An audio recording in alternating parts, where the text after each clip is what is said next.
เกี่ยวกับเรื่องกันไม่ออกสร้างกรรมกรรมอันไหนก็เอาอย่าจริงมันพอเวลาถ้ามันไปตัดแบบมันนี่กระเพื่อมนะตั้งมาซ้ำนะเวลาจะมาไปตัดตรงตีตอกบานมันบ่ได้ช่วงที่มันเขื่อน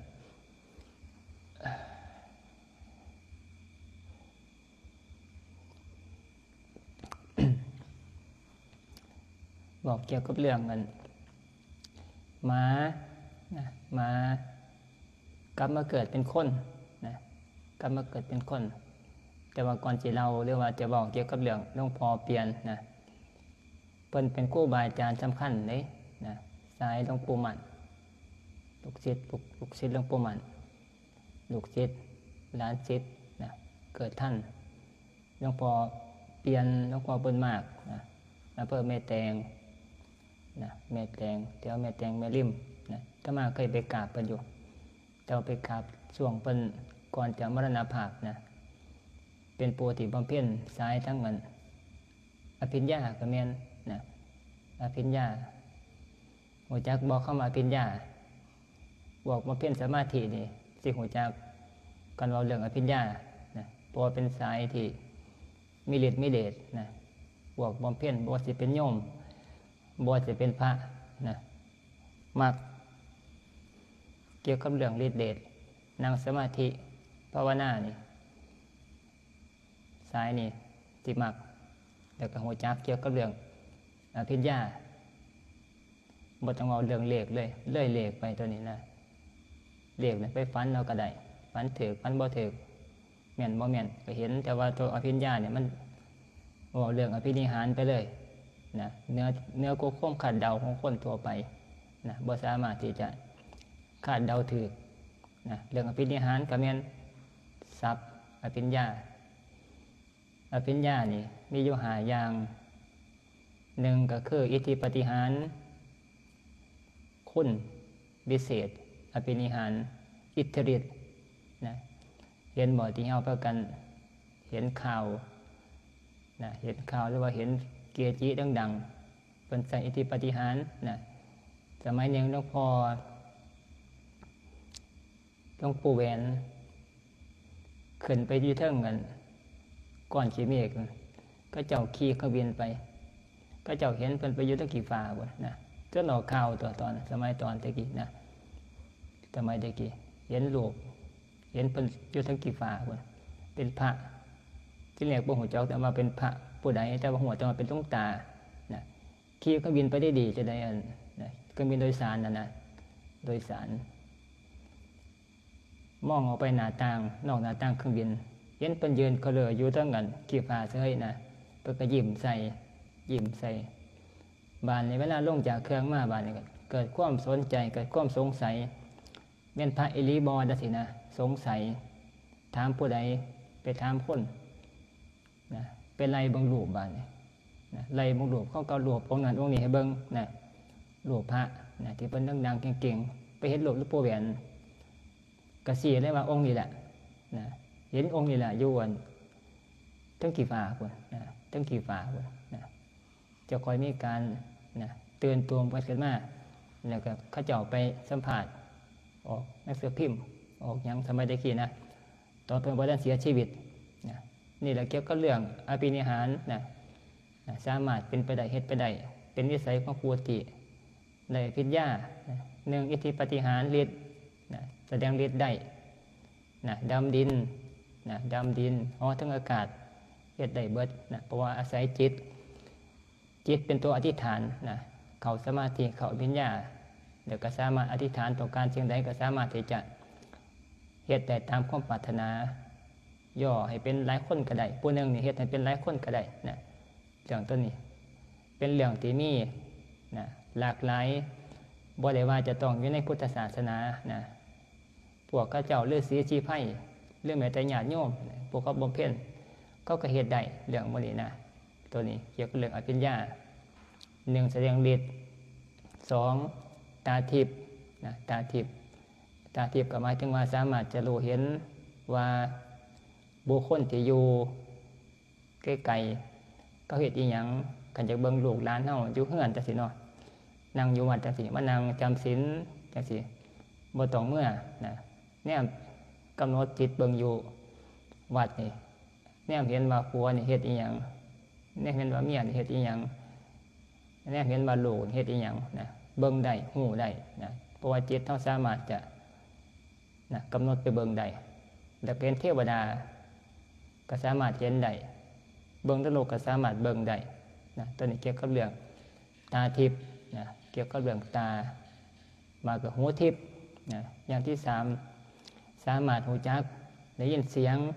นะคนคุยกันอยู่ใกล้ๆนะไกลเท่าไรก็ได้ต่างประเทศก็สามารถหูยินได้นะกำหนดจิตไปเบิ่งกำหนดจิตไปรู้นะเอาหูไปฟังนะใส่หูทิพย์ประโสดเขาเอิ้นนะหูทิพย์นะฟังเขาเจ้าคุยกันอยู่ใส่กับหูเบิดตัวนี้ต่อไปละบาดนี้เป็นญาติต่อไปบาดนี้ก็เกี่ยวกับเรื่องระลึกศาสตร์ได้บาดระลึกศาสตร์ได้ระลึกรู้ทั้งศาสตร์เจ้าของศาสตร์ผู้อื่นนะอยากรู้จักกำหนดรู้เบิ่งว่าเจ้าของเคยเกิดเป็นอีหยังมานะเป็นอีหยังจะค่อยจะมาเกิดเป็นคนแต่ก่อนเคยสร้างกรรมมีหยังมาจังซี่นะจะค่อยมาเกิดเป็นมนุษย์ปัจจุบันนี้นะหรือบอกก็อยากรู้จักว่าพอบุญนี้นะศาสตร์ก่อนนี่เกิดเป็นอีหยังมาเป็นสัตว์ประเภทใดเป็นเทวดาบ่หรือว่าเป็นมนุษย์หรือว่าเป็นสัตว์สามัญทิงนะมาเกิดก่อนจะมาเกิดเป็นมนุษย์ในภพภูมิปัจจุบันนี่นะระลึกไปเบิ่งนะสามารถจะรู้ได้นะรู้ได้ตัวนี้เกี่ยวกับเรื่องการระลึกศาสตร์ได้แต่ว่าคำว่าระลึกศาสตร์นี่นะระลึกไปได้หลายศาสตร์หน่อยศาสตร์เป็นแสนศาสตร์เป็นพันศาสตร์ก็เกินอยู่กับว่ากำลังญาณหรือว่ากำลังของปัญญาพุ่นน่ะสิมีความเข้มแข็งส่ำใดนะบ่ทอกันเป็นอรหันต์หรือแม้แต่บ่เป็นอรหันต์นี่นะเกี่ยวกับเรื่องปัญญานี่ระลึกศาสตร์กลับไปสู่หนหลังของแต่ละคนของเจ้าของผู้อื่นนี่นะได้หน่อยศาสตร์หลายศาสตร์บ่ทอกันนะขึ้นอยู่กับการบำเพ็ญนะใส่คำว่าบำเพ็ญซะง่ายดีนะบำเพ็ญบุญญาติการมาหน่อยหลายบ่ทอกันการผู้ใดมีบุญญาติการบำเพ็ญมาหลายสะสมมาหลายนะก็สามารถย้อนระลึกไปได้รู้ได้หลายศาสตร์นะเพราะคือพระพุทธเจ้านี่คือรู้ได้บ่มีประมาณนะพระพุทธเจ้าระลึกไปได้นำไปได้ตามไปได้นะบ่มีประมาณเลยนะแต่ของเจ้าของเรื่องของผู้อื่นนะกันอยากรู้จักนะในส่วนนี้แต่ว่าบางองค์บาดนี่ระลึกไปได้บ่แต่หลายศาสตร์อาจสิ3ศาสตร์10ศาสตร์20ศาสตร์บ่ทอกันแต่ละคนนะคำว่าระลึกศาสตร์ได้นี่ก็บ่ว่าสิสามารถที่จะระลึกได้กลับไปได้อันนี้ก็นั่นหลายร้อยหลายพันทอกันเบิดก็บ่แม่นนะก็ยังว่าการสะสมคำว่าสะสมนี่ก็หมายถึงว่าคนเคยสะสมสร้างบุญญาธิการคือสร้างบุญนะสร้างบุญให้ทานด้วยรักษาศีลแล้วก็ภาวนามาน้อยหลายปานใดนะน้อยหลายปานใดคือพระพุทธเจ้านี่ต้องบำเพ็ญบารมีนี่บำเพ็ญมาโดนเพื่อจะมาตรัสรู้เป็นพระสัมมาสัมพุทธเจ้านะบาดมันก็สะสมมาสร้างบุญมาหลายนะเวลามาตรัสรู้แล้วบาดนี่ใส่ญาณเรียกว่าอภิญญาในส่วนนี้ระลึกศาสตร์มันก็สามารถระลึกได้หลายเพราะว่าสะสมมา4อสงไขยกับนายเสียนกลับเปิ้นมาพระพุทธเจ้านะพระสัมมาสัมพุทธเจ้าของเฮานี่นะบางองค์ก็สร้างบารมี8อสงไขยนะ8อสงไขยพระพุทธเจ้านี่สิมีบำเพ็ญบารมีนี่สิบำเพ็ญอยู่3แบบนะของเฮานี่แบบไว้ที่สุดของเฮาพระพุทธเจ้าของเฮานี่พระโคดมนะพระโคดมชื่อของเพิ่นนี่ชื่อของเฮาชื่อพระโคดมพระพุทธเจ้าองค์ของเฮาบำเพ็ญน้อยที่สุดบำเพ็ญบ่ดล4อสงไขยกำไรแสนกับคือใส่ปัญญาเป็นตัวนำเห็นบ่เมื่อเช้าอาตมาเว้าเกี่ยวกับเรื่องบารมี10อย่างนะเจ้าเด่นด้านใดของเฮาเนี่ยเพิ่นปรารถนาหรือว่าอาศัยปัญญาเป็นตัวนำเกิดชาติใดภพใดก็ใส่ปัญญาเป็นโตนะสะสางต่อสู้ในการสร้างบารมี สร้างบารมีนะใส่ปัญญาเนี่ยหมายถึงว่าความฉลาดในการสร้างบุญเกี่ยวกับเรื่องท่านศีลภาวนาทุกอย่างนะใส่ปัญญาเป็นตัวนำมันก็ไหวนะไหวแต่ว่ามันก็บริวารต่างๆนี่ก็บ่สามารถซอยคนได้หลายนะทอปฏิบัติเพ่นมาโดนนะเพราะความเกี่ยวของกับสาวกนะมันก็บ่ได้มากหลายทอปฏิบัติเพ่นโดนนั่นนะบ่ตัวปีกบานเนี่ยก็เฮานี่สี่อสงไขยบานเนี่ยผู้ใส่ศรัทธาเป็นตัวนำในการมาเพ่นเป็นพระสัมมาสัมพุทธเจ้าเนี่ย8อสงไขยนะ8อสงไขย8อสงไขยกับ4เนี่ยก็ครึ่งนึงพุ่นเด้ระยะเวลา300 ปีกับ200 ปีนะสมบูรณ์ให้ฟังแต่ว่าคำว่าอสงไขยนี่นับบ่ได้ใส่ตัวเลขมานำธรรมดาของเฮานี่เป็น100 ปี1,000 ปีแสนปีหมื่นปีล้านปีนี่บ่ได้นี่เมื่อนับใส่ตัวเลขนับบ่ได้บาดก็ใส่เข้ามากับนับบ่ได้อีกบาดก็เป็นอสงไขยนะมันโดนแห้งนะสมมุติบ่มีสมมุติให้เลยตัวสมมุติคำศัพท์ที่มาสมมุติคำมาจำนวนนานสำไหนนี่คือมันบ่มีตัวที่เอามาเทียบเคียงก็เลยใส่เข้ามาที่แรกใส่คำว่ากับนะโดนปีกูกับมันก็เป็นอสงไขยนี่8อสงไขยนะโดนแห้งผู้ใดอยากรู้จักเขานับไปเบิ่งอยู่ในอันเปิด Google เขาไปเบิ่งโดดเขาเทียบเคียงให้ฟังนะให้ฟังซ้ำกับเขาเจ้าเทียบเคียงว่าอีหยังนะเกี่ยวกับเรื่องอัน1 ปีนะ1วันของสวรรค์นะเปรียบเทียบเคียง1วันของสวรรค์เพิ่นว่ามีนางฟ้าหรือว่าเทวดาสัญจาตูมนะเอาไว้ผ่าเนื้อละเอียดนะผ่าเนื้อละเอียดลงมา100 ปีนะของมนุษย์นี่ลงมาเท่านึงแล้วก็เอาผ่าขอพระห่มเนื้อละเอียดนี่เอามาลากใส่ภูเขานี่สิสูงประมาณ16 โยชน์16 โยชน์100 ปีลงมาเท่านึงลากเท่านึงก็ขึ้นไปถึงสวรรค์มาในเวลา100 ปีก็มาอีกนะเฮ็ดแนวนั้นล่ะจนกว่าที่จะภูเขา16 โยชน์นั้นลาบเป็นนาดกองนะก็ถือผ่าเนื้อละเอียดนั้นแล้วมันจะค่อยสิค่อยขี้ดินมันค่อยเบิดไปนะจนเรียบซ้ำเพื่อนปัตตภีนะ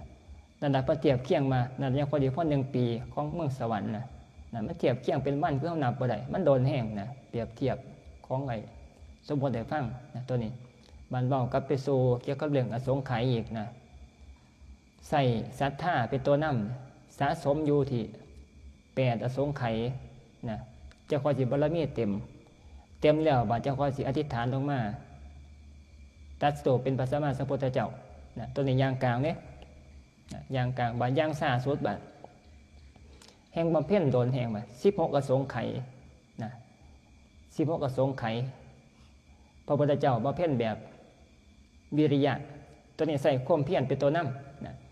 นะคือจังคนดูซะทั้งหมดก็คือว่าดูนะเฮาทำงานทำการนี่บ่ได้ใส่ปัญญาบ่ได้ใส่สมองอีหยังปานใดนะในการที่จะมาหากินนะอยากรวยอยู่เป้าหมายคืออยากรวยคือกันเบิดเพียงแต่ว่านะผู้นึงใส่ดูเอาดูแล้วก็ดูไปเรื่อยๆนะบ่ได้ใส่ปัญญาปานใดนะดูไปแล้วบ่ได้เบิ่งว่าตัวใดมันสิเจริญสิเสื่อมนะดูว่านะใส่แห้งว่าจังซี่นะใส่แห้งว่าก็ถือก็ได้ก็บ่ถือก็ขาดทุนจังซี่นะใส่แห้งว่าเอาแห้งว่านะมันก็เลยโดนนะมันโดน16อสงไขยบารมียังค่อยสิเต็มเพียงพอในการจะมาตรัสรู้เป็นพระสัมมาสัมพุทธเจ้าแต่ว่าบาดในเมื่อมาตรัสรู้เป็นพระสัมมาสัมพุทธเจ้าแล้วบาดพระพุทธเจ้าประเภทที่วิริยะที่กะนะใส่กันมาเป็นเพียรมา16อสงไขยนี่บาดมาตรัสรู้บาดสิมาในยุคที่มนุษย์เฮานี่อายุประมาณ 60,000 70,000 ปีพุ่นเด้เว้าคนช่วงยุคนั้นอายุยืนแห้งนะก็ซ้ำกับที่เขาเจ้าเว้าเห็นบ่ที่พากันนั่นเคยฟังอยู่บ่พระสิอานนะพอแน่นเคยเห็นอยู่บ่ นั่นแหละพระศรีอานน่ะคือช่วงยุคนั่นแหละคนประมาณ80,000 ปีนะยุคนั้นที่พระศรีอานสิลงมาตรัสรู้เป็นพระสัมมาสัมพุทธเจ้าแล้วก็สิตรัสรู้แล้วก็สามารถจะโปรดคนนะทั้งหลายช่วงนั้นคืออายุยืนแห้งนะคนยืนแห้งอายุนั้นนะก็เฮานี่แค่100 ปีพระพุทธเจ้าเฮาลงมานี่ตรัสรู้นี่ช่วงยุคที่มันเสื่อมคนเสื่อมนะผลมันก็แตกต่างกันนะบำเพ็ญมาโดนมันก็มายุคที่มีความเจริญคนก็อายุยืนกิเลสตัณหานี่ก็บ่หลายหน่อยนะคนกิเลสหน่อยนะเว้าง่ายสอนง่ายนะเว้าสิซะนะของเฮานี่มันยกของเฮานี่มันยกช่วงขาลงคนขาเสื่อมนะคนขาลงขาเสื่อมนะบ่แม่นขาขึ้นเสื่อมที่สุดลงไปจนฮอด10 ปี10 ปีนี่ก็สิขาล่างกันทั่วโลกนะผู้ที่หวังในการที่จะลบหลีกพวกที่มีศีลมีธรรมเนี่ยก็ไปหลีกนะตามที่พระพุทธเจ้าเพิ่นบอกไว้อยู่ในพระไตรปิฎกนะคนช่วงอายุไข10 ปีนี่พอตายนะคืออายุไขช่วงเฒ่านะตายนะ10 ปีนี่เฒ่าแล้วเด้กูมือเฮาเนี่ย10 ปียังอยู่ป .4 ป .5 นะป .4 ป .5 ป .12 ปีนี่ป .6 นะแม่นอยู่บ่ประมาณนี้ละ12 ปีเนี่ยป .6ประมาณนี้10 ปีกับป .4 10 ปีของเฮายุคเมื่อเห็นป่ะเว้าหมายถึงว่าเล็กน้อยแต่ว่าวันยุคที่แต่มาเว้าหมายถึงว่าที่คนเสื่อมที่สุดน่ะมันคน10 ปีนั่นคือเฒ่าแล้วตายแล้วอายุไขเบิดล่ะซ้ำก็เมื่อนี่ประมาณ80 ปีนี่ก็พอตายแล้วนะอายุไขสิ้นแล้วนะของเฮานี่นะคือเฒ่าแห้งแล้วเบิดสภาพร่างกายนี่เฒ่าแล้วทั่วเฉลี่ยแต่งงานตั้งแต่2 ปี3 ปีพุ่นแหละคนยุคนั้นนะถ้าบอกไปเกิดบ่พอแล้วมันเป็นเรื่องกับจีนไตก็ถ้าบ่ไปพอเองนะแต่ว่าสังเกตตามโลกก็ได้นะยุคจากที่พระพุทธเจ้านะ 2,500 ปีที่ผ่านมายุคนั้นคนที่ประมาณ100 ปีคนอายุยืนช่วง100 ปีมันก็ค่อยเสื่อมลงมาฮอดเท่าในบ้าน75 ปีคนก็เฒ่าแหละอายุไขเนี่ยก็เสื่อมเบิดไปแล้วนะเฒ่าเบิดสภาพไปร่างกายเบิดสภาพไปนะต่อไปมันก็จะค่อยลดลงไปนะ100 ปีนี่สิลดอายุไขไปเท่านึงปีนึงคือ100 ปีอายุไขคนที่สั้นลงไปอายุไขมนุษย์นี่สั้นลงไปปีนึงมันสิตัดลงไปเรื่อยตัดไปก็เฮานี่ขาลงเวลาเกินมันก็จะเกินคือกันเกิน100 ปีเกินเท่านึง100 ปีนี่เกินปีนึง100 ปีเกินเท่านึงอายุไขคนนั่นน่ะส่วนมันขึ้นส่วนลงก็ลงคือกันประมาณ100 ปีอายุไขคนสิเสื่อมลงปีนึงปีหนึ่งสมมติมาปีนี้มัน2,567ชีวัน68คนประมาณ75 ปีคนจะตายเป็นส่วนหลายอายุไขมันเบิดมันเสื่อมนะบานประหอด2,567บานก็เป็น2,600แม่นบ่ฮอด100 ปีนั่นฮอดนั่นแม่นอยู่บ่67แม่นนะเว้ยนี่แหละ2,567ก็เป็น2,600ช่วงปีพ.2,600นั่นคนสิเหลืออยู่74อายุไขเนี่ยสิเหลือประมาณ74 ปีอายุไขเฉลี่ยก็เสื่อมก็เฒ่าก็ตายช่วงนั้นมันต่อไปพ.ศ. 2,700ก็เลย73นะเป็นลักษณะแนวนี้นะเทียบเคียงให้ฟังก็100 ปีนี่สิเสื่อมไป1อายุไขคนสิเสื่อมไป1 ปีนะมันจะเสื่อมขาลงของเราขาลงเสื่อมไปเรื่อยๆมันเนี่ยความเสื่อมลงไปเรื่อยๆมีผลเหตุในคนสภาพของความคิดของมนุษย์นี่ของคนนี่มันสิใครๆก็มามันสิบ่ฮู้จักศีลธรรมบ่ฮู้จักความดีบาปบุญคุณโทษต่างๆมันก็ค่อยเสื่อมไปตามอายุไขคือกันนะคือคนสิบ่ฮู้จักดีจักชั่วนะใครๆก็ว่ามันสิค่อยเสื่อมลงไปแบบคล้ายๆคือสัตว์คือสัตว์สิบ่ค่อยฮู้จักความผิดถูกดีชั่วที่ขากันก็ขากันไปเลยอารมณ์มันสิรุนแรงโลภโกรธหลงนี่มันรุนแรงบ่สามารถจะยับยั้งชั่งใจฮู้จักบาปฮู้จักบุญได้นั่นคือความเสื่อมอายุไขสั้นปานไหนนี่ความฮู้จักดีจักชั่วคนก็แฮงบ่มีเบิดไปไปนำอายุไขตรงกันข้ามบานี่แห่งอายุหลายอายุยืนคนก็สิฮู้จักศีลจักธรรมเพิ่มไปเรื่อยๆซั่นอยู่นำกันด้วยความผาสุกคนหลายอายุหลายอายุยืน เอาไปมาเข้ามามันสิบ่มีหอดตำรวจนะอยู่ร่วมกันแบบต่างคนกับต่างอยู่หูจักนะบ่มีการลักของกันเห็นบ่โยของภาษีอ่านเพิ่นว่านะเข้าป่าอาหารอุดมสมบูรณ์ยุคภาษีอ่านคนสิบ่มีการลักของกันนะบ่ลักของกันพวกบ้านเฮือนชานบ้านซองนี่บ่ต้องเฮ็ดหัวบ่ต้องเฮ็ดกำแพงอยู่ธรรมดาเลยนะคนบ่ลักเอาของกันอยู่กันด้วยความผาสุกบ่มีโจรบ่มีขโมยนะโจรขโมยนี่นะบ่มีเข้ามานะใส่เข้ามาแทบสิบ่มีจังซี่ซะค่อยสิคือนะอยู่นำกันด้วยความผาสุกนะบ่ได้มีความประทุษร้ายกันนะเกี่ยวกับเรื่องคนบอกง่ายหูจักศีลจักธรรมจังซี่ซะนะตามประวัติหรือว่าตามที่อยู่ในคัมภีร์เพิ่นนะผู้ใดอยู่ไปเกิดยุคภาษีอ่านก็ต้องสร้างบารมีหลายๆนะอธิษฐานไปเกิดเอานะเขาว่าพระพุทธเจ้าเพิ่นกล่าวไว้อยู่ในคัมภีร์มันมีอยู่แต่วันคนเท่ากันว่านะพระอยากไปเกิดยุคนั้นสร้างบุญหลายๆอธิษฐานเอานะอยู่สบายเข้าป่าอาหารต่างๆนี่เกิดขึ้นมานะสร้างเมืองสวรรค์ก็ว่าจะสกเมียนนะบ่ได้หาอยู่หากินยากลำบากนะอาหารการกินพุทธขึ้นมาเกิดขึ้นมาเองเลยนะง่ายแห้งเพิ่นว่า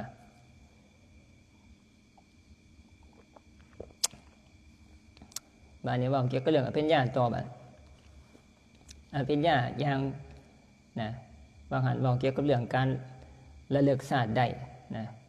ต่อไปบาดนี้อย่างสุดท้ายอย่างที่5หูจักเขาเอิ้นว่าจตุปาตญาณรู้จักว่าผู้นี้ตายจากพบภูมิปัจจุบันนี่ก็ตายจากร่างกายนี่วิญญาณจะไปเกิดอยู่ไสนะไปเกิดอยู่ไสสามารถหูจักได้อภิญญาข้อที่5ข้อสุดท้ายนะหูจักมาผู้นี้ตายนะแล้วก็หูจักมาผู้นี้มาจากไสมาเกิดนะตายจากอีหยังมาก็ยังจะมาถามพรนี่สินะว่าหั่นนะเคยเป็นหยังมาแล้วมาเกิดเป็นคนในปัจจุบันสามารถระลึกตามไปเบิ่งได้เห็นบ่หั่นเดี๋ยวเราพบเปลี่ยนนะเป็นแต่เพิ่นบอกเกี่ยวกับเรื่องนั้นหมาเพิ่นอยากหูจัก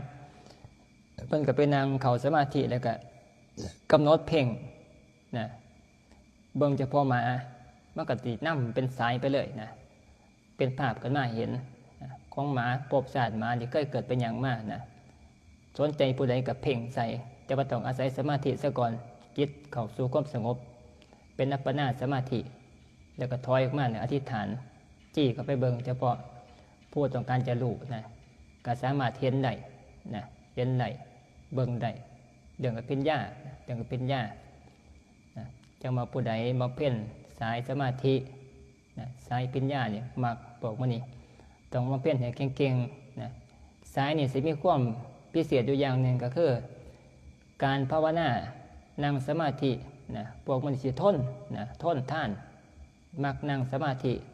บ่ได้ว่าสินั่งชั่วโมงนึง30 นาทีชั่วโมงนึงเด้ก็เฮานี่บ่ทันได้ดอกชั่วโมงนึงก็บ่เห็นละดาไข้โผล่นั่นน่ะเจ็บขาว่าซั่นคือพอเป่านี่โอ๊ยไกลแฮงนั่งบ่พอ30 นาทีก็หมุนหน้าหมุนหลังอยู่โอ๊ยไกลเข้ามาเพียรญานั่นนะบ่ได้ง่ายแนวนั้นดอกนะต้องสะสมปีกหลายชาติแฮงนะเอาสมบุญไปเกิดสวรรค์นี่ล่ะเนาะพอเป่านั่นน่ะแล้วจะมาบอกเกี่ยวกับเรื่องปัญญานะปัญญานะอภิญญาเนี่ยพวกมาเพ่นเนี่ยคือมันต้องนักเนี่ยนะบ่ได้วันไม้ต่อสิ่งต่างๆนะสู่อย่างเดียวคันบ่ตายก็คือสู่นะขาดค่าสู่ขาดค่าเลยนะจะก็สิเป็นพวกอภิญญานี่นะบางคนเขาเจ้าว่าฤาษีนี่นั่งจุดปวกขึ้นนะก็เจ้าไปพ่ออยู่ในป่าจักสิว่าโดนซ้ำใดฤาษีพวกที่เขาเจ้าบ่เป็นบ่เป็นพระเด้พวกเขาเจ้าปรึกษานั่งเข้าสมาบัติเข้าสมาธิกันระลึกแห่งนะนั่งอยู่รออยู่ในป่าในโฮมใหม่มานี่นั่งโดนไปหลายบาทนี่ปวกมันเฮ็ดหั่งห่มเอาเฮ็ดหั่งห่มเอาโตฤาษีนั่นนะแต่มาก็ยินได้ฟังมานะห่มเอาเป็นใส่หนังเสือเปลือกใหม่หนังเสือเปลือกใหม่ มันก็เฮ็ดกอโตขึ้นมาหัวมันก็จังถ้าเป็นพ่นปวกนะเอาขี้ดินมาห่อเอาอาศัยร่างกายของคนนี่ของฤาษีนั่นเฮ็ดเป็นฐานในการสร้างขึ้นมานะซ้ำก็เขาโยกลงขั้วสินะมันก็อาศัยลงขั้วนี่เป็นหมองกอขึ้นเป็นเข่าโค้งนะคันกอขึ้นเองโดยที่บ่มีเข่าโค้งนี่อย่ามันหยบลงสินะก็มาอาศัยพิงร่างกายของฤาษีนั่นอาศัยหนังสัตว์เปลือกไม้นั่นแหละกอขึ้นเฮ็ดทางใส่บานห่มไปเบิดบานนี่พ่นมันก็แหลมๆเนาะพอคนนั่งคือพอเป่านั่งมันก็ติดแหลมแล้วเทิงแม่นบ่หัว แม่นตัวมันก็สิเป็นทรงสามเหลี่ยมเป็นระเบียดพอดีนะขึ้นมานะมันแหลมทั้งหัวบานมันสิเหลือแต่หูดังปวกมันกอขึ้นไปห่มเบิดน่ะมันเหลือแต่หูดังไว้เพราะว่ามันสิมีอุณหภูมิของการหายใจอยู่น้อยหนึงนะตัวแบบนั้นอาตมาก็บ่จักคือกันแต่ว่าปวกมันจงไว้จะบ่หูดังนะสองข้างน้อยหนึงมันบ่ได้หูใส่เหลือหูอยู่น้อยเดียวนะเว้นช่องไว้น้อยหนึ่งเราก็หายใจเบาๆแบบแผ่วน่ะแล้วเขาชานของเราเบาฤาษีนะบานคนไปพ่อคนไปพ่อบานแล้วก็ออกจากสมาบัติออกจากชานนะก็ลุกขึ้นจอมปลวกมันก็พังออกไปนะคนออกพังออกไปตอนนี้เบาฤาษีแต่ว่ามันเบาเรื่องเขาช่วงแต่มาบวชนะบวชใหม่ๆนะก็จังไปพอฤาษีอยู่ไอเทือกเขาเอียงนอตอนธรรมะก็ลงนะเทือกเขาหิมาลัยบ่ก็จะไปปีนเขาพวกฝรั่งตัวนี้เป็นเรื่องออกข่าวอีดีได้ก็จะปีนเขาขึ้นไปน้ำหนาผาน้ำมันนี่ ปีนขึ้นไปสูงๆพวกฝรั่งสิมักไปปีนเขาไปหาสำรวจสถานที่ต่างๆบางคนเขาบ่ถึงนะบ้านนี้เปลี่ยนขึ้นไปมันไปพ่อหากไม้หากกกไส้หากยังแต่มันอยู่น้ำหนาผานะหากฝอยหากแก้วมันเพิ่นก็ไปเห็นอยู่หันเพิ่นก็ไปเห็นมันก็จังมันมีหูน้อยหนึงนะมันปกปิดหากไม้มันปกปิดบ่เบิดนะแล้วก็ไปง่ายออกนะแล้วปีนขึ้นไปแล้วก็ไปง่ายหาหมู่พักซะสำรวจเบิ่งน้ำถ้ำนะง่ายเข้าไปง่ายหากไม้ออกมานี่เป็นหูเข้าไปเป็นถ้ำข้างในถ้ำข้างในโกนอยู่หน้าผาถ้ำเข้าไปเป็นศอกเหลือบถ้ำเข้าไปมาแล้วก็แบกพวกหากไม้หากฝอยหายังออกคือออกนะมอเตอร์สิเข้าไปบานนี้นี่แนวหนึ่งบินสวนออกมาบ้านก็นกบินคือกาบินคือ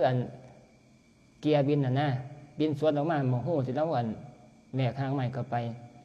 เนี่ยมันต้องกลเป็นฤาษีบ้านเหาะสวนออกไปเลยนะสวนกับฝรั่งสิเข้าไปทั้งในนะ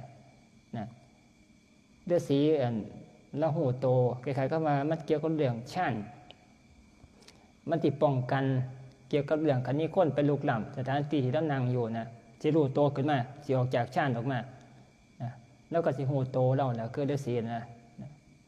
แล้วก็หูโตแล้วออกจากสมาธิออกจากชาติสมาบัติออกมาคนฝรั่งก็เข้าไปแล้วก็บินสวนออกมาใส่คำว่าบินใส่คำว่าหอก็ได้บินเนี่ยก็นกมีปีกแต่ว่าหอนี่ใส่คำว่าค้นหอมีเลียดหอออกมาเห็นแต่หนังเสือไวๆเป็นอากาศนะนี่จนมาเบาออกข่าวนะเกี่ยวกับเรื่องค้นฤาษีเขาสมาบัตินะตัวนี้บ่เป็นศาสนาเนี่ยนอกศาสนานะบ่เป็นพระเป็นพวกฤาษีเขาจะบำเพ็ญอยู่หลายปีนะอายุยืนเพราะบ่ได้ใส่ร่างกายบ่ได้เอามาเผาผลาญก็ยังเฮาเผาผลาญบ่ได้มาสู่เวียกสู่งานคือเฮาบ่ได้ไปเบิ่งบักทุเรียนเตือนเช้าลุกเด็กบ่ได้ไปปลูกให้ปลูกเฮ็ดยางจังซั่นนะกรีดยางมันเตือนแต่เดือกนั่น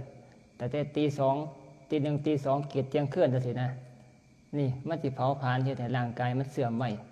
นะใส่ร่างกายมันหนักแต่ว่ามันพวกฤาษีแบบเขาเจ้าบ่ได้ไปใส่ร่างกายนะเปลือง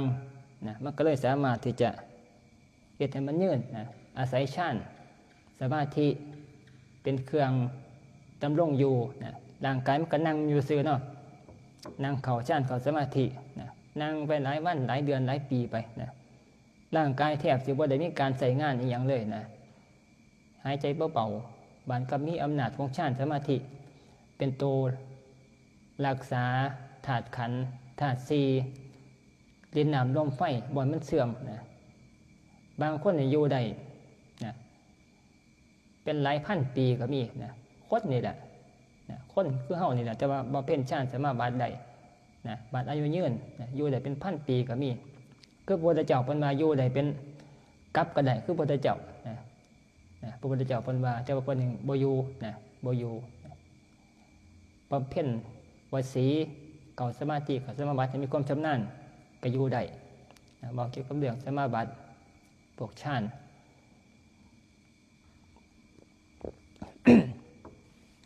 บานี้ว่ากลับไปสู่อัน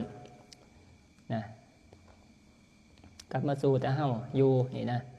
บ่ต้องไปคิดว่าสิจะไปได้อภิญญาปานนั้นดอกเอาสามีสติมีสติมีสัพพัญญะรู้ตัวอยู่นี่นะบ่ได้ฮู้จักตื่นโตมีตัวผู้รู้ขึ้นมานี่นะฝึกหัดให้มีสติมีสัพพัญญะ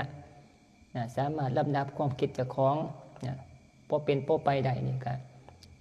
ถือว่าดีแล้วนะสามารถกำหนดจิตเวลาเกิดความทุกข์ขึ้นมาก็กำหนดสติรู้ตัวอยู่แล้วก็พยายามปรับความคิดเจ้าของให้มันออกจากความทุกข์นั้นได้นี่ก็ถือว่าดีแล้วสุดยอดแล้วนี่เป็นเกี่ยวกับเรื่องการแก้ทุกข์ปลดทุกข์นะเรื่องมันเกี่ยวกับเรื่องของเรียนหรือว่าอภิญญาซื่อๆดอกนะตัวนี้อภิญญาแต่ว่ามันก็เป็นผลอานิสงส์จากการมาเป็นสมาธิสามารถจะได้จะถึงการผู้ใดมาเป็นถึงแล้วก็มีบุญสร้างบารมีมาหลายก็สามารถเป็นได้นะจะมาครูบาอาจารย์เพิ่นบำเพ็ญสมาธิแล้วเพิ่นจะไประลึกชาติได้ของเจ้าของนี่บางคนเคยอธิษฐานปรารถนาเป็นพระพุทธเจ้ามาก่อนบาดเนี่ยไปฝึกสมาธิระลึกชาติทนหลังได้ว่าเจ้าของเคยเกิดเป็นสัตว์สาวาสิ่งมีความทุกข์ทรมานสารพัดอย่างบานก็มาถอนอธิษฐานกับลดถอนอธิษฐานเลิกปรารถนาเป็นพระสัมมาสัมพุทธเจ้าขอพ้นทุกข์ในชาตินี้นะหลายองค์สิเป็นแล้วนี่นะยกตัวอย่างคือหลวงปู่หมันก็ได้หลวงปู่หมันก็อธิษฐานยกเลิกบ่เป็นแล้วพระพุทธเจ้าพร้อมสั่งบารมีไปโดนแห้งนานแห้งเพราะว่าเพิ่นระลึกชาติเห็นว่าเพิ่นเกิดเป็นหมานี่แหละเกี่ยวกับเรื่องชาติระลึกชาติว่าเจ้าของเคยเกิดเป็นสัตว์ถ้าว่าสิ่งมาเป็นหมามาเป็นหลายร้อยชาติ500ชาติมีความทุกข์ทรมานก็เลยบ่อยากไปทุกข์นั่นก็เลยขอปรารถนาอธิษฐานยกเลิกหลวงปู่หลุยนี่ก็แม่นหลวงปู่หลุยนี่ก็หลวงปู่หลุยจันตสาโลอยู่จังหวัดเลยลูกศิษย์หลวงปู่หมันปานนี้ก็บำเพ็ญบารมีมาโดนหน้าถือกันปรารถนาเป็นพระสัมมาสัมพุทธเจ้าปรารถนาเป็นพระพุทธเจ้าบ่ต้องการที่จะให้ผู้ใดมาบอกมาสอนสิตรัสรู้เองบ่อยากให้ผู้ใดมาบอกอยากโง่เองเห็นธรรมเองก็หมายสิเห็นธรรมแล้วก็สามารถบอกสอนหมู่ได้ก็อยากเป็นผู้นำซะบรรพศาสตร์ที่เป็นหลวงปู่หลุยนี่ปัจจุบันชาตินี่ฝึกสมาธิไปเห็นชาติทนหลังเจ้าของเคยเกิดเป็นหมาแล้วบาดนี่ก็อธิษฐานขอให้เด็กเกิดมาพบได้ชาติใดขอให้เด็กพ่อกับหมาที่ตัวแม่ที่เคยเกิดรวมชาติกันนั่นไปหักหมาแม่ตอนเกิดเป็นหมาผู้แต่มาเบิ่งในประวัติเพิ่น หลวงปู่หลุยเกิดเป็นหมาผู้แล้วก็ไปติดพันกับหมาแม่บานอธิษฐานขอเกิดรวมชาติทุกภพทุกชาติล่ำไปประเสริฐบานในการอธิษฐานเนี่ยคนเคยสั่งบุญมาก่อนอธิษฐานมาเคยสั่งบุญมาหลายอธิษฐานมันก็สมดังใจหวังอธิษฐานจริงได้ก็เป็นได้ตามที่ของอธิษฐานพอมีบุญอธิษฐานมันก็เป็นจริงเพียงแต่ว่าอธิษฐานไปแล้วอธิษฐานไปในลักษณะที่ว่าไปเกิดเป็นสัตว์มันก็ตกต่ำตกต่ำเป็นสัตว์ย้อนบ่ได้มาเกิดเป็นคนบ้านจนกว่าจะเบิดมันที่เบาบางคำอธิษฐานมันเบาบางก็จะกว่าจะมาเกิดเป็นคนบุญมีอยู่ได้บุญมีหลายเพียงพอในการมาเกิดเป็นคนอยู่คันลองจากชาติที่เป็นม้านั่นเบิดกรรมเบิดเวียนในชาติเป็นม้าแล้วก็สามารถมาเกิดเป็นคนได้บ้านมันบ่สามารถมาเกิดเป็นคนได้เพราะหยังเพราะอธิษฐานลัดไว้ก่อน ไปติดม้าเมียแล้วอธิษฐานให้ได้เกิดก็ม้าเมียนั่นทุกภพทุกชาติไปนะมันก็เลยบ่ได้มาเกิดเป็นคนอธิษฐานเป็นหมาก็เลยเกิดเป็นหมาเปิดมาเป็นอยู่หันประมาณหลายร้อยศาสตร์ประมาณจะค่อยพ้นมามันมาเกิดเป็นคนบาดเดี๋ยวมาบวชนะเป็นลูกศิษย์หลวงปู่มั่นนะบาดมาภาวนาแล้วก็จะค่อยระลึกชาติได้เห็นก็เกิดความสลดใจเกิดความสังเวชสลดใจในการเกิดนะคันอธิษฐานหรือว่าคันอยากเป็นพุทธเจ้าแบบนี้อีกอยู่กสิหลงอธิษฐานเนี่ยไปเรื่อยๆนะไปเกิดพบได้ชาติได้แล้วก็ไปเกิดเป็นสัตว์สามารถสิ่งก็สิไปติดม้าเมียหรือว่าเกิดเป็นไหนพวกสัตว์ที่เป็นไหนตัวเมียตัดสินะก็อธิษฐานเนี่ยก็สิไปติดอยู่หันบ่ได้ไปใส่มาใส่นะเพิ่นว่านะก็เลยขออธิษฐานยกเลิกหมู่เฮาเจ้าคอยนี่กันแม่นนั่นอธิษฐานมาเกิดรวมศาสตร์กันเป็นครูคนก็ยังไข่อยู่ในน้องพรมีเนาะขอมาเกิดก็มีมีจักศาสตร์ทุกลำไปจังซี่นะสร้างบุญเพิ่นนำกันจังซี่ก็ยังไข่อยู่เด้อธิษฐานตอนเป็นคนนี่ว่าบุญพ่อบุญมีอธิษฐานโอ้บุญมีดีเว้ยซื้อก็มีซื้อนี่บุญก็มีแหละนะนี่แหละหมายถึงว่าอธิษฐานเป็นคนนี่ก็สามารถจะมาเกิดเป็นคนได้ทุกศาสตร์เป็นลำไปอยู่จนกว่าบุญนั่นจะอ่อนลงจะเบาลงบาดกรรมที่เคยสร้างที่บ่ดีมาสิให้ผลมานี่อาจจะเกิดเป็นสัตว์สามารถสิ่งก็ได้นะนี่เกี่ยวกับเรื่องการเวียนว่ายตายเกิดนะเป็นได้ตามแรงอธิษฐานแต่ว่าต้องมีบุญเป็นตัวทุนเป็นทุนซะซ้ำมีเงินอยากได้ยังก็ได้นะอยากได้รถได้เรือก็ได้ซื้อเอาจักรยานก็ได้มีเงินเป็นร้อยล้านพันล้านปรารถนาสิ่งไหนก็ได้ตามสิ่งนั้นนะแต่วันที่มีความปรารถนาสูงทรงสำไหนก็อีกเรื่องหนึ่งกับความยึดติดในขณะนั้นนะตัวนี้นี่คือการปรารถนาเกิดเป็นสิ่งใดต่างๆนี่ก็ต้องอาศัยบุญเป็นเครื่องปรารถนานะ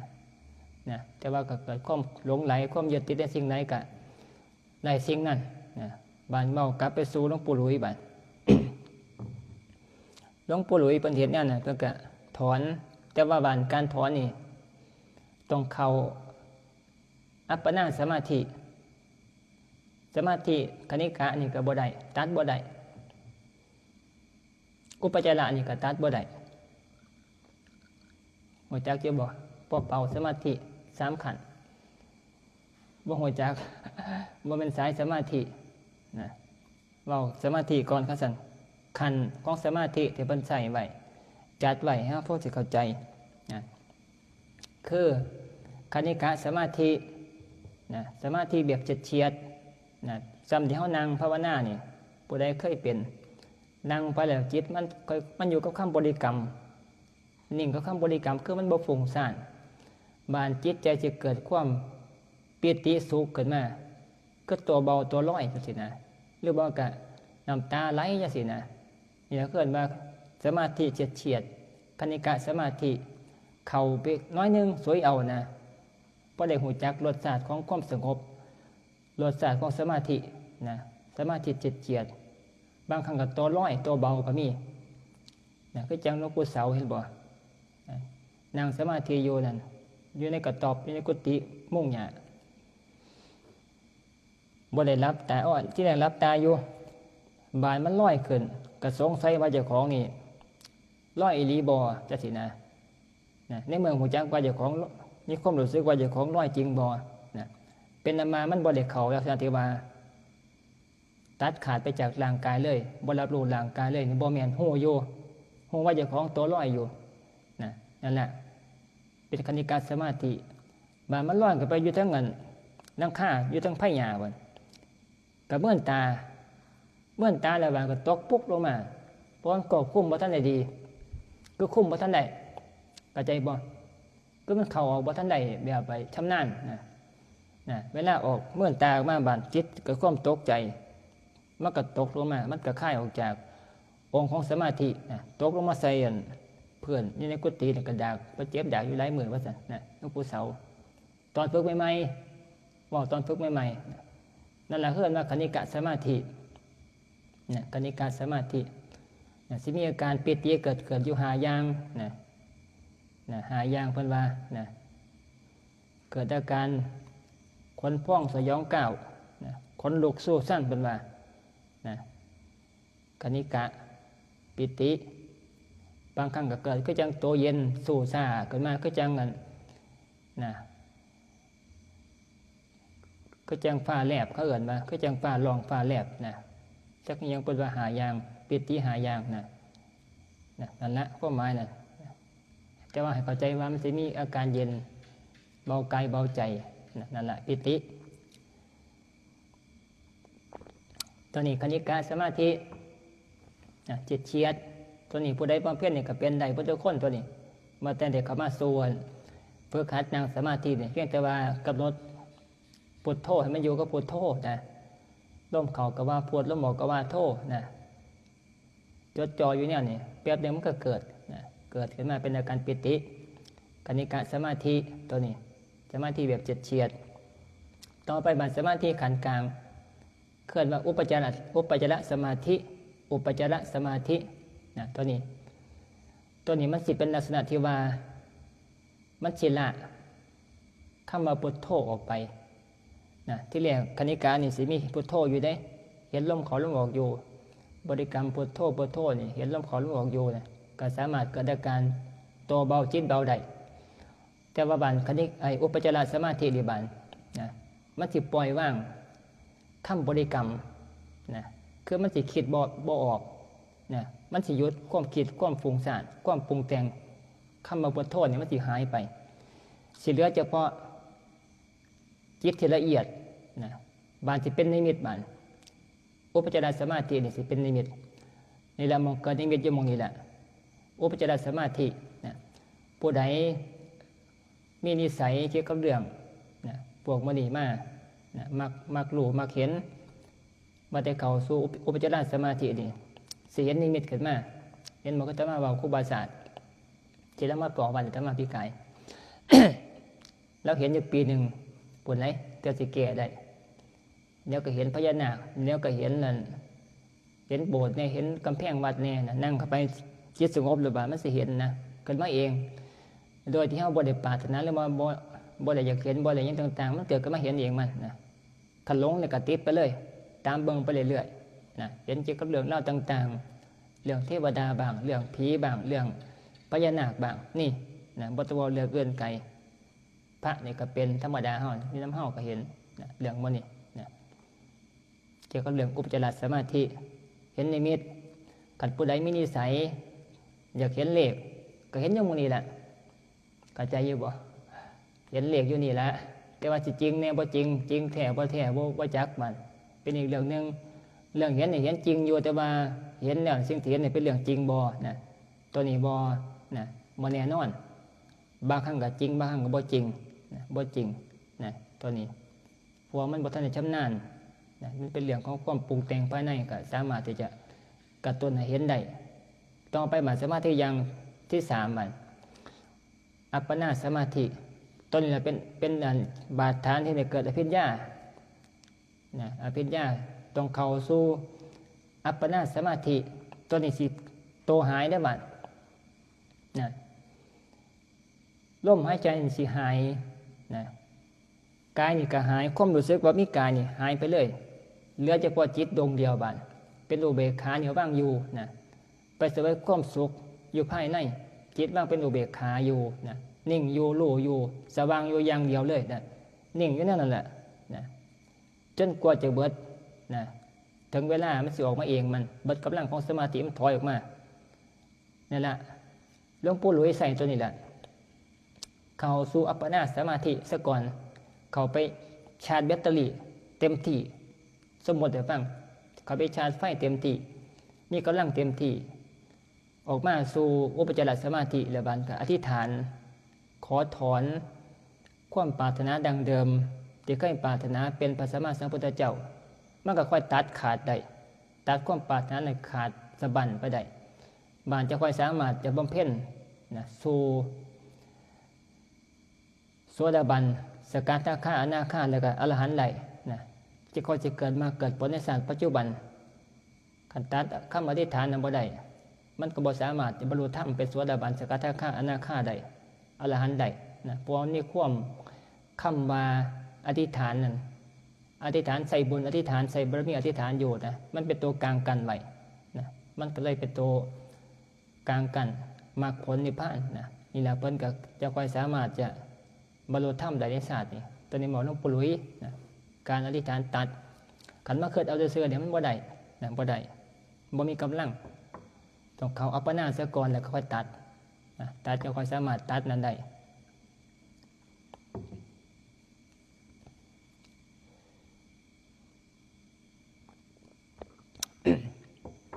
ตัวนี้มองเกี่ยวกับเรื่องฤทธิ์เดชนะฤทธิ์เดชต่างๆอภิญญา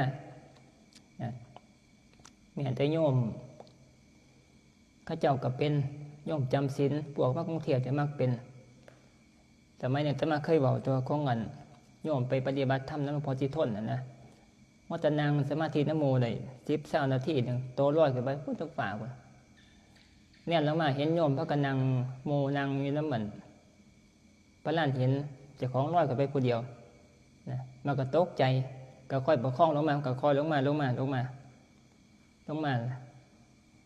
มาเข่าหลัง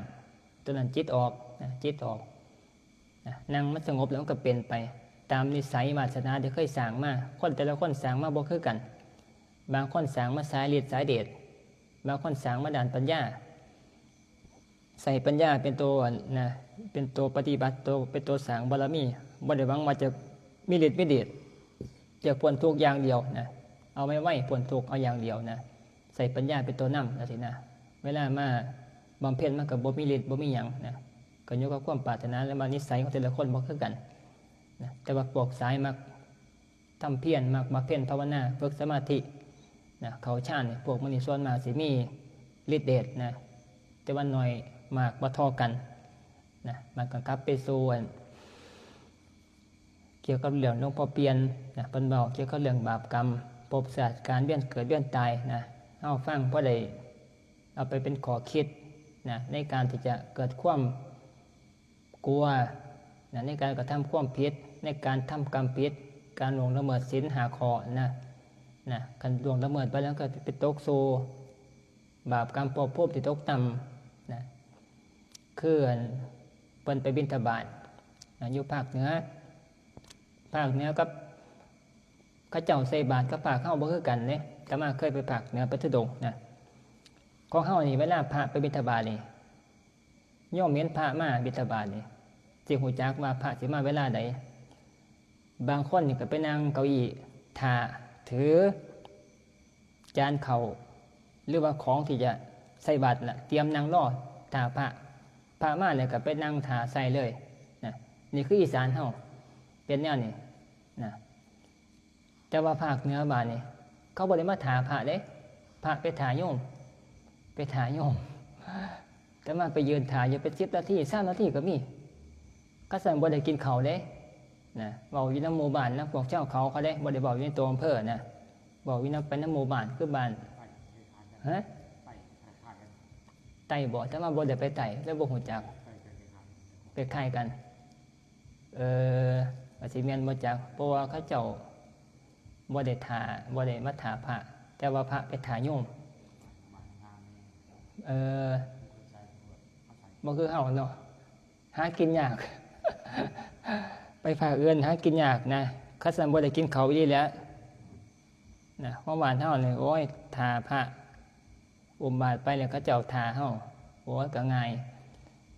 ไปภาคเหนือแต่มาไปภาคเหนือไปในหมู่บ้านพวกรีซ้อพวกมูเสื้อดำพวกกะเลียงพวกไทยใหญ่จังซี่นะอยู่ในหมู่บ้านอยู่ในซอกเขาซอกเหลือไปเข้าไปก็เจ้าบ่มีอยู่ในเมืองนะไปบิณฑบาต เห็นหม่องใดเฮือนเนี่ยเขาเจ้าก็ใส่พวกไม้สักบ่ไม้เตียบตองเฮ็ดเป็นอันนั้นเป็นข้างเป็นไหนเป็นฝาเฮือนหลังคาก็มีหลังคาอยู่หลังคาก็ใส่กระเบื้องเนี่ยหลังหม่องหลังบางหลังนี่ก็ใส่เป็นไม้ไผ่งุ่มกันเพื่อจะมาเว้าไม้ไผ่งุ่มกันไม้ไผ่ใหญ่ๆไม้ไผ่ฟูนั่นน่ะล่ำจำขาถอยอยู่เอาพาเครื่องในกระเซาะกลางใจมันถิ่มแล้วมันงุ่มกันงุ่มแปะก็เป็นนักฆ่าเสยพระเจ้าเฮ็ดเขาทาเลยบานเวลาไปบิณฑบาตบานก็เจ้าดังไฟเงื่อนไหนมีไฟควันไฟออกมาไปเฝ้าโลดได้กินแท้ นะไปยืนเฝ้าให้เขาเห็นเลยไปยืนให้เขาเห็นไปยืนให้เขาเห็นนี่ก็บ่ได้กินเลยนักเที่ยวเกิดไปแต่เฮือนผู้ใดแต่มาเกิดไปแต่เฮือนผู้ใดบอกเขาเจ้าที่ว่า พิษพระวินัยนะไม่ใช่ดอกนะแต่ว่ามันบ่ได้กินนี่ดินะไปทุดงตอนปีจะได้ปี52จำบ่ได้ละพรรษาที่3ไปกับอาจารย์ตวงจังหวัดหนองเท่า ไปภาคเหนือทะเลไปนำกัน2 คนไปกับเรานะไปบอกคือว่านี่แหละก็เจ้าบ้านหลังไหนมีควันไฟออกมาไปยืนถ่ากันยืนแล้วบ้านเขาเจ้าบ่เห็นเนี่ยก็ต้องไปเคาะเอิ้นเราก็มีเด้ให้เขาเห็นเฮาซะก่อน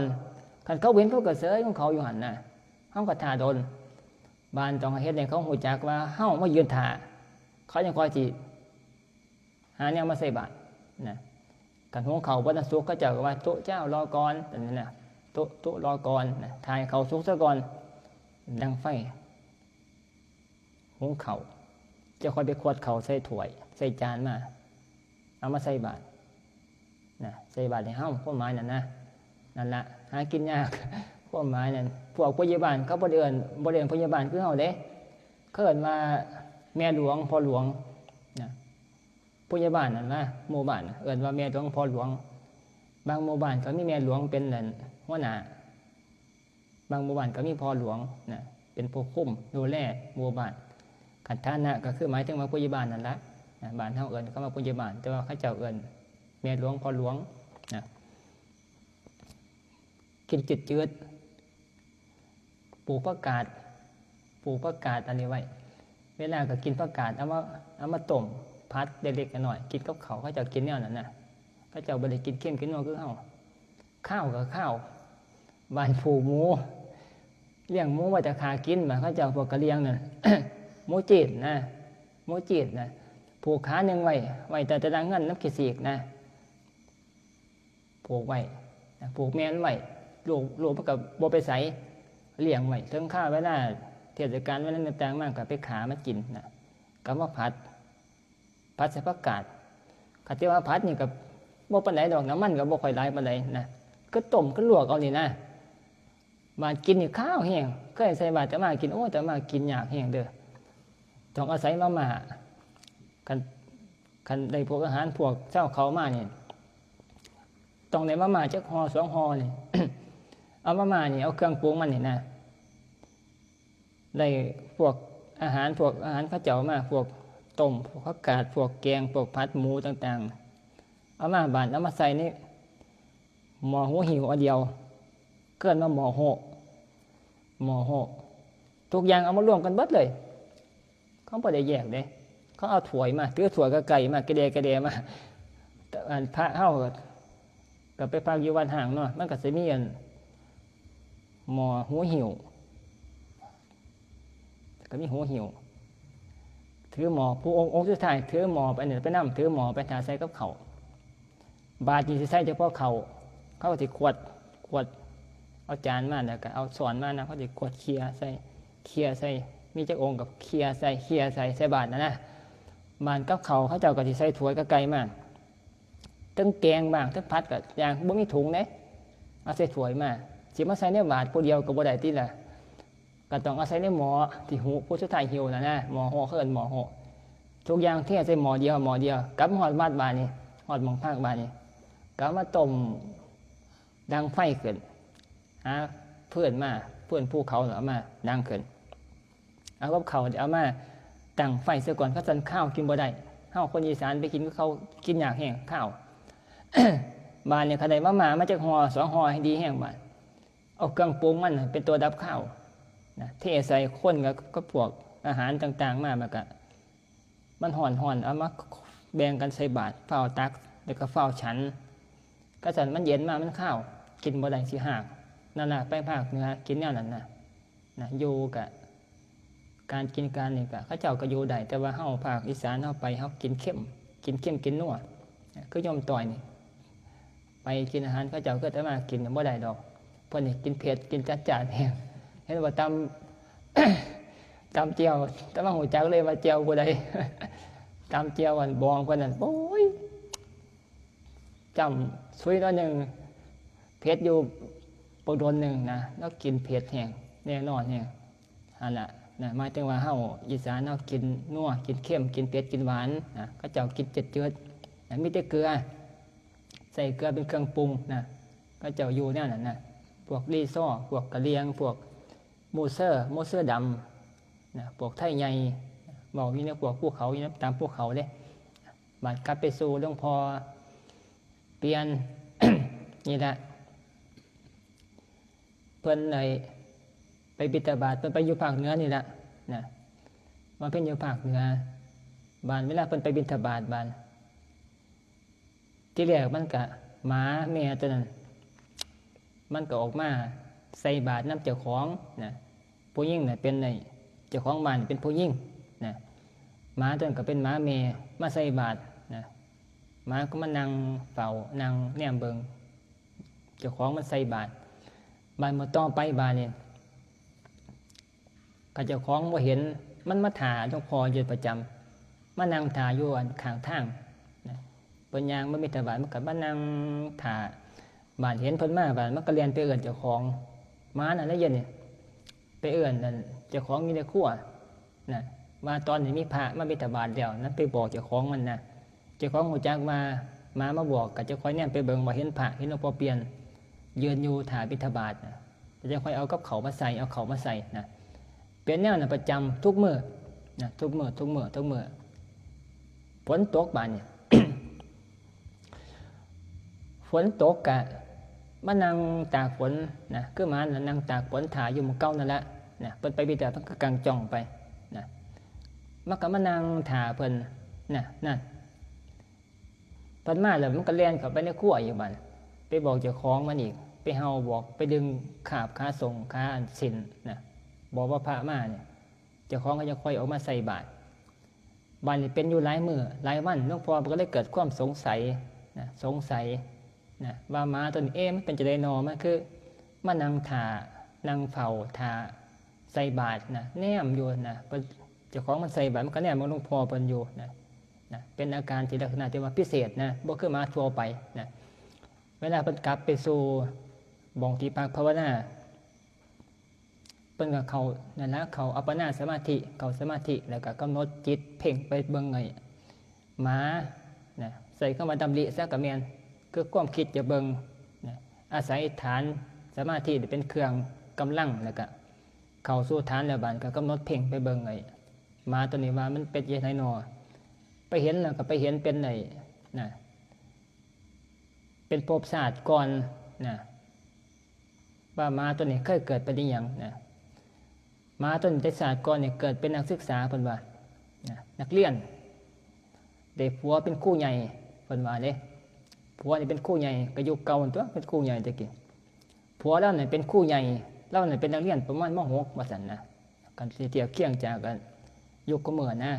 เป็นนักศึกษาตะกี้ประมาณม.6 แต่ว่าเด็กผัวแล้ว เด็กผัวเป็นครูใหญ่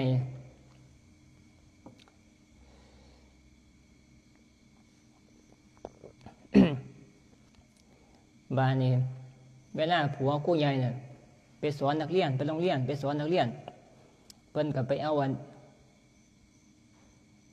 ผู้บ่าวนักเรียนคือกันเอามานอนนำนะใส่เข้ามาผิดข้อกาเมข้อที่3นะเป็นผู้ที่บ่มีผัวเดียวเมียเดียวนะมักเล่นนะเป็นอามาคำว่าเป็นแนวนี่บ่เฉพาะมีทุเฉพาะอยู่ของเฮาเด้มีแต่อยู่ก่อนพุ่นนะนี่มาโดนแล้วนะตีเขาเจ้าก็ดื้อคือกันนะก็ไปเอาผัวนักศึกษาคือกันเอามาเล่นมานอนนำอยู่บ้านเจ้าของนะเวลายังบ่แรงบ้านนี่กามาคู่ใหญ่นี่คือผัวเรานั่นจะกลับมาแล้วก็ให้ผู้บ่าวนี่หนีกลับมาเฮือนแล้วก็เฮ็ดแนวนั้นใส่ชีวิตอยู่แนวนั้นเอาไปมาบ้านนี่ถึงเข้าเวลาตายไปโปรแกรมจะเคยเฮ็ดผิดกาเมข้อที่3ผิดศีลข้อที่3บ้านนี่ก็ไปตกนรกมกใหม่ทุกทรมานอยู่หลายภพหลายชาติหลายปีเพิ่นว่าหลายปีพอพ้นจากนรกแล้วบาดนี้กรรมเบาบางแล้วบาดก็มาเกิดเป็น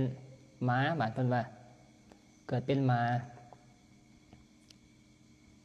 มาเกิดน้ำแม่เล่านั่นแหละแม่ผู้เคยเกิดแล้วมาได้ยินนะเพิ่นบอกว่าหั่นนะเกิดน้ำแม่ผู้เก่า พวกเก่าแต่ศาสตร์ก่อนพุ่นล่ะเกิดเป็นหมาแต่ว่าเป็นหมา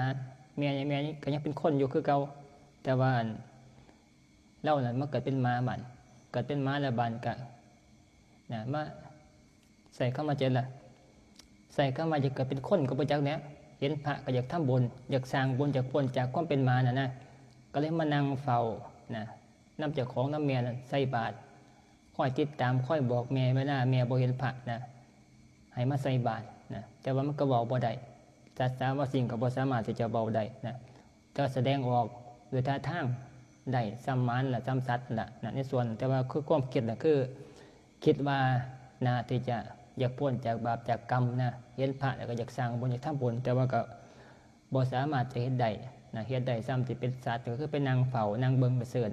ซ้ำบอกมาจังว่าเกี่ยวกับเรื่องสัตว์การตก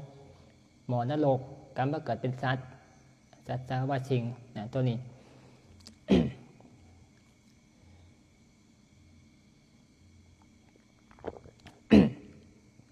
จะว่าผู้ใดบ่อยากไปเกิดเป็นสัตว์สาวาชิงบ่อยากไปตกนรกนี่ก็ต้องพยายามมีพื้นฐานในการใช้ชีวิตบ่ว่าจะเป็นอาชีพใดก็ตามสร้างข้าราชการเกษตรกรนักการเมืองทุกอาชีพและพ่อค้าทุกอย่างนั่นแหละต้องอยู่ในพื้นฐานศีล5 ข้อจะคอยจะอยู่รอดปลอดภัยในการเที่ยวเกิดเที่ยวตายจนกว่าที่จะพ้นทุกข์พ้นทุกข์คือการบ่ต้องกลับมาเกิดอีกแต่ว่าการเฮาบ่ทันพ้นทุกข์นี่เฮาก็ต้องเป็นเนี่ยทุกคนมีโอกาสเบิดทุกคนบ่ว่าแต่โยมบ่ว่าแต่พระพ่อเปานี่ก็มีโอกาสคือกันน้อยหลายปานใดก็จะขอเป็นผู้รู้จักแม่นอยู่บ่นั่นแหละย้อนระลึกไปลึกบ่ต้องระลึกชาติย้อนหลังดอกระลึกชาตินี่ละกลับไปสู่ที่สมัยแต่ใช้ชีวิตอยู่นั่นมันเป็นอย่างแน่ซั่นนั่นละมันเป็นกรรมดีก็มีกรรมบ่ดีก็มีเจ้าของรู้จักอยู่ในเจ้าของบาดนี้เมื่อรู้จักแล้วบาดนี้ก็ต้องพยายามในการที่จะสร้างกรรมดีให้ได้หลายกรรมที่บ่ดีบาดก็ต้องเอาธรรมะปฏิบัตินี่แหละเอาไปสะสางออกอย่ามันมีผลต่อจิตใจยังมีอยู่บ่คุมื้อมีผลต่อจิตใจอยู่บ่ทุกอย่างกรรมที่บ่ดีนั่นแหละต้องสะสางนี่สิอยู่ซื่อๆบ่ได้เด้อยู่ซื่อๆบานเวลาเกิดเวลาเจ็บไข้ได้ป่วยมาบานใจมันสิไปจับยืนอยู่กับกรรมที่บ่ดีนั่นเลยมันตกปอกเป็นอัตโนมัติบานมันไปผูกอยู่กับกรรมบ่ดีบานนี่คันขาดใจตายไปบานนี่ไปทันทีเลยไปเกิดสู่กรรมนั่นแหละไปสร้างกรรมบ่ดีก็ไปตกสู่นรกบ่ได้ว่าเป็นหมาเด้ตกนรกซะก่อนเด้คันเป็นหมาก็ยังไข่แล้วมันมีเขากินตกนรกบ่ได้กินเขาเด้พูดมันสิไปแนวนั้นแต่ว่ามีที่แก้คือว่าเราต้องพยายามสะสางตัวนี้สะสางโดยอาศัยธรรมะที่เราปฏิบัตินี่แหละธรรมดาเฮ็ดบ่ได้ได้ต้องอาศัยการปฏิบัติปฏิบัติคือการสู่ทุกข์ต่างๆเอาธรรมะที่เราปฏิบัตินี่เอาไปค่อยๆชำระความคิดเจ้าของชำระเจ้าของเด้เพื่อนชำระบ่ได้พระก็ชำระบ่ได้ซอยเฮาบ่ได้เจ้าของผู้เดียวชำระเจ้าของได้ความคิดชำระจะไหนบ้านชำระโดยการเอาไปสะสางโดยที่อย่าให้ยึดมันอย่ายึดติดในกรรมตัวนั้นให้ปล่อยว่างให้มันได้ปล่อยคือเกิดขึ้นมาจริงอยู่แต่ว่าเฮาบ่ต้องไปยึดติดมันอุบายมันแต่ละคนบ่คือกันอุบายมันการเฮาบ่สะสางอย่าคิดว่ามันสิดับไปเวลาถึงเวลาจวนเจียนมามันสิเกิดขึ้นมาทันทีเลยพุทธขึ้นมาเห็นเป็นภาพเก่าที่เจ้าของเคยสร้างกรรมบ่ดีมันสิไปติดทันทีอย่าคิดว่ามันสิลืมเด้บ่ลืมเจ้าของสร้างอันนั้นก็สร้างบ่มีการลืมเป็นเรื่องกรรมบานเวลาก่อนจะตายไปมันสิเกิดเป็นนิมิตขึ้นมาเห็นมาเจ้าของเคยสร้างกรรมที่ยึดติดแห้งๆกันหลังสิขึ้นมาก่อนบานเฮาบ่มีทางออกมันสิเอาทิ่มก็บ่ได้ตอนนั้นอยากเอาทิ่มอยู่ตอนนั้นหัวใจมันบ่ดีแม่นบ่ล่ะอยากปัดทิ่มความคิดนั่นแต่ว่าปัดบ่ได้การเฮาบ่เฮ็ดตอนนี้ต้องภาวนาต้องเจ้าของสิปัดได้การอุบายต่างๆก็ต้องอาศัยพลิกแพลงพยายามยอมรับตามความเป็นจริงเห็นบทสวดไปบางหัน เพิ่นว่าอย่าไปตามคิดเกี่ยวกับเรื่องเล่าอดีตอดีตก็ล่วงไปแล้วดีซัวมันก็ล่วงไปแล้วอนาคตก็ยังมาบ่ทันถึงบานให้อยู่ในปัจจุบันความทรงจำที่เป็นอดีตที่เป็นกรรมบ่ดี เกิดขึ้นมาแต่ว่าเขาเห็นอยู่แต่ว่าใจเขาบ่ยึดติดมันก็บ่มีผลใจต้องอยู่กับปัจจุบันตัวนี้ขึ้นอยู่กันภาวนาคือการเบิ่งลมซะให้เห็นเป็นธรรมดานะปล่อยมาแล้วก็ยอมรับแต่ความเป็นจริงนะเฮาเฮ็ดพลาดไปแล้วเฮาก็ยอมรับเฮาก็ก็ปล่อยไปมันก็บ่เดือดร้อนเห็นอยู่แต่ว่าเฮาก็บ่ไปยึดติดเฮาก็บ่เดือดร้อนนะฮู้อยู่นะเฮาก็ยอมรับตามความเป็นจริงนะยอมรับสิไปใส่เอานะสินะบันใจสิเบาใจสิบ่ยึดติดในอารมณ์ตัวเก่านะมันก็อยู่ในปัจจุบันบันใจมันก็สิบ่ถูกอำนาจของความทรงจำที่เป็นกรรมเก่านะมันสิมาครอบงำบานมันก็สิสามารถไปสู่ฐานบุญในปัจจุบันที่สร้างมันจะไปสู่ตามบุญที่ปัจจุบันที่สร้างมันจะไปสู่ภพภูมิที่ดีได้คือกรรมเก่าเนี่ยมันบ่เสียไปใส่ดอกแต่ว่าเอาไว้ก่อนเสียไปเสวยกรรมดีซะก่อนพวกหมายเนี่ยนะเข้าใจบ่แต่มาเว้าตอนนี้มันเว้าตอนนั้นเสียงสิเบิดก่อนมันเลยเว้าบ่ค่อยดีปานใดนะแต่ว่าวิธีการชนะสาสางต้องเฮ็ดซะก่อนนะเฮ็ดซะก่อนแต่มาก็เคยเฮ็ดกับสาสางคือกันสาสางก็เลยหูจักนะหมายถึงว่าเวลาถึงข้าวเวลาเจ็บไข้ได้ป่วยจวนเจียนมาเนี่ยจิตมันสิไปเกาะกับอารมณ์ที่มันเคยเฮ็ดผิดพลาดมาทุกอย่างเลยแหละสั่งดีต่างๆนี่เฮ็ดว่าซั่นนี่บวชว่าซั่นนี่มันบ่จับไปได้แม่นบ่เพราะเนี่ยบ่จับไปดีได้บวชมาบ่โดนนึงเฮ็ดดีว่าซั่นแต่ว่าบ่จับเอาเลยอารมณ์ความคิดตอนนั้นน่ะมันไปจับเอาเรื่องที่เคยเฮ็ดผิดมาต่างๆมันมาจับก่อนเนี่ยเลยบัดใจก็เศร้าหมองมันแม่นแท้คนเขามาสั่งดีใหม่ๆนี่มันติดดีบาดนี่โหว่าเนี่ยเป็นบาปเป็นบุญบาดนี่นะบาดนี่ก็เลยย่านตกนรกบาดนี่ความหมายนั่นนะคนสั่งดีปฏิบัติธรรมสั่งดีใหม่ๆนี่มันบ่ทันหูจักปล่อยมากบาดมันสิหูจักมากรรมใดเป็นกรรมที่บ่ดีบาดมันย่านตกนรกบาดแห้งจูบว่ากันบาดนี่ไปติดกับอารมณ์ที่มันเป็นบาปเป็นกรรมบาดเศร้าหมองอยู่หั่นแล้วบาดไปใส่บ่ได้ได้บาดนี่นะสิเบี่ยงจิตเจ้าของออกมาสู่จิตที่เป็นบุญบ่ได้เลยนะบานเนี่ยก็เลยต้องหาวิธีบานผู้ใดที่มีอุบายบานอุบาย จะมาเบี่ยงนี้แล้วเรียบร้อยแล้วนะหมายถึงว่าสร้างจะคอยหูจักจะคอยมาบอกทุกฟังแล้วนี่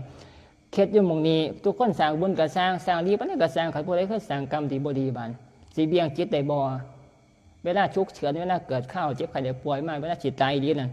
เจ้าของตัวบ่ได้บทสมุดได้เป็นเรื่องจริงจอเจ้าของอยู่บานนี่เจ้าของสิไปเบามาว่าตัวก็สิบ่ตายดอกสิเจ้าของตัวเจ้าของบ่ได้เลย